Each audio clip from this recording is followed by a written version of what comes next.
harvesting fruit probably a little bit riper than a lot of other people. So with a potential alcohol of about 11.5%. So the base wines, even though they carry quite a bit of acid with them, they have some quite riper flavours there. So I wouldn't say they're drinkable, but they're sort of tasteable and approachable. I mean, we are, of course, in a more septentrional climate. Even though with the climate change, I think they are more and more enjoyable and drinkable today than what it used to be, actually. Yeah. Because even though we still have a very strong acidity, just like you, we have more and more fruity flavors, roundness, creaminess from the beginning, which make them way more enjoyable than before. Actually, when I prove it to some customer, journalist, I can feel and I can notice that the people enjoy it more and more, even though it's still vin de base, so it's always better when you get it in the final product in champagne, and I think it's the same for you for sparkling. Yeah, absolutely. In champagne, we notice that we have to face more and more extreme. And this year, again, it can be ale, it can be spring frost, it can be early budding season, but then it turned back to very rainy and cool again. So we face more and more extreme. Some other vintage is drought. So that's what we face more and more. And globally, if you look back for the past 10, 20 or 30 past years, we harvest earlier and earlier. The ripeness of the grapes is higher and higher, which means higher sugar, more aromas, as we said, a bit less acidity as well. So we need to deal with it, of course. Yeah, I think we see much the same. The more variable weather, and you say like the extremes.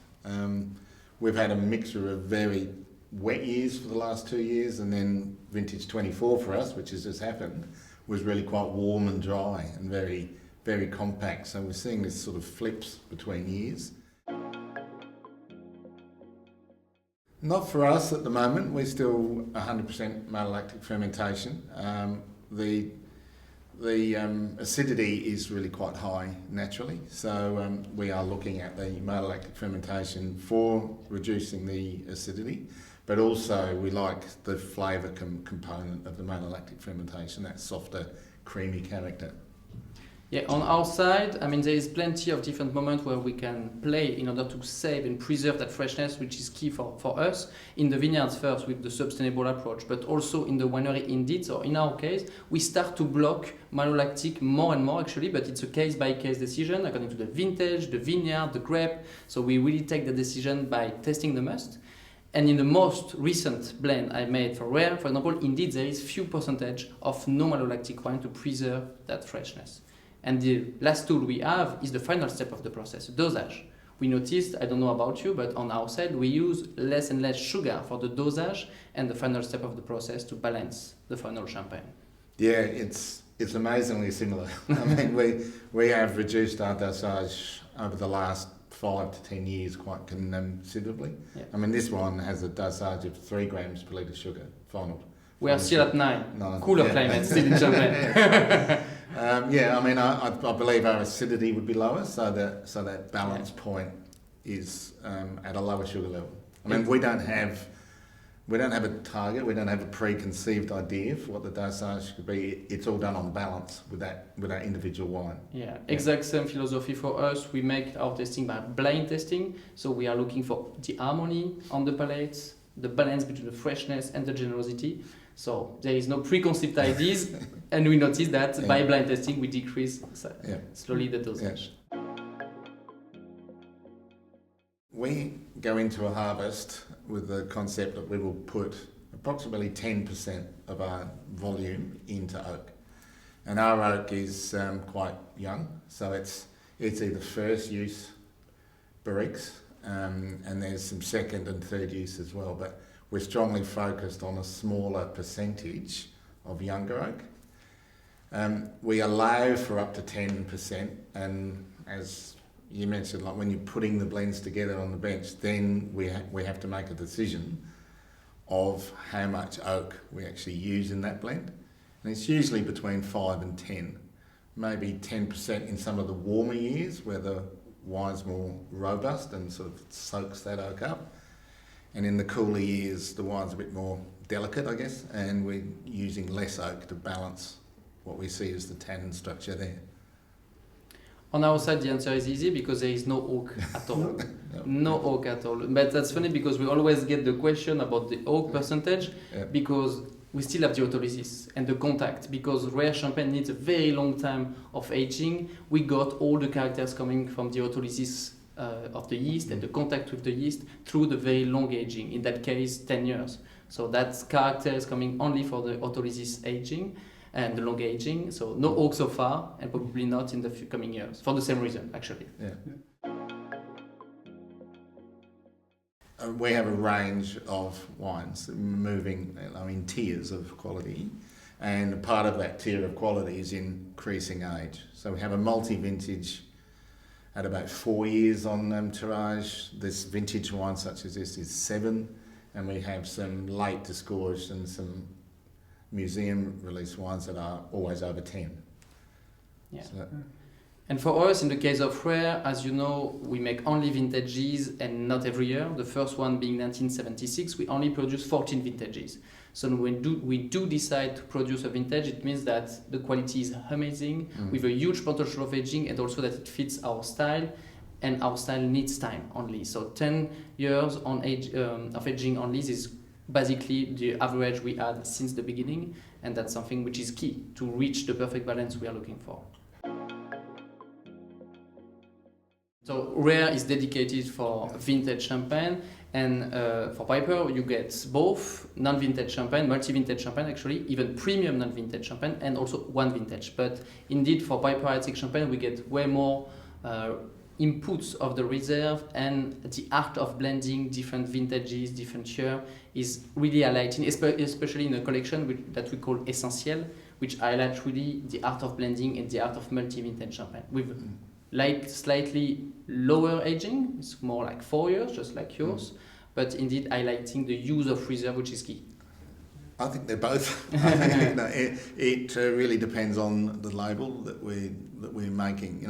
We have multi-vintage wines where we have reserves aged in large oak that we're building and also starting to add that back now. But the vintage wines are absolutely that vintage, so they will reflect that vintage year. And so the volume may be a little bit more variable because it's depending on the quality of the individual vineyards within that harvest. And they express that year, as I said, so you will see the warmth and fruity, generous, sunny years, and the sort of tighter from structures from the colder years. So I think a multi-vintage blend is sort of the core of your house in that sense. It can be like that's what people expect. It's usually more affordable too. So, but then to me the vintage level is your top tier, and it's a full expression of the house and that harvest year. Yeah, and to go back to your previous question, for me the vintage are really like the expression of one climate, one weather. That carries really the signature of 1 year. And the non-vintage or multi-vintage champagne are really the idea of keeping and carrying one style year after year. So that's two styles that are very complementary and that make the beauty of champagne and sparkling wine, that we have a nice diversity. Ooh, that's warm.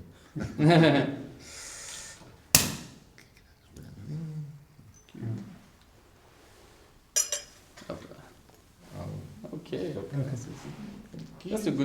That's a trade.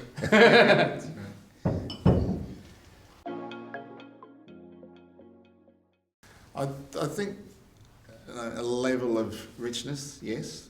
The same, no. I mean, we're talking, champagne vineyards, northern hemisphere, higher latitude.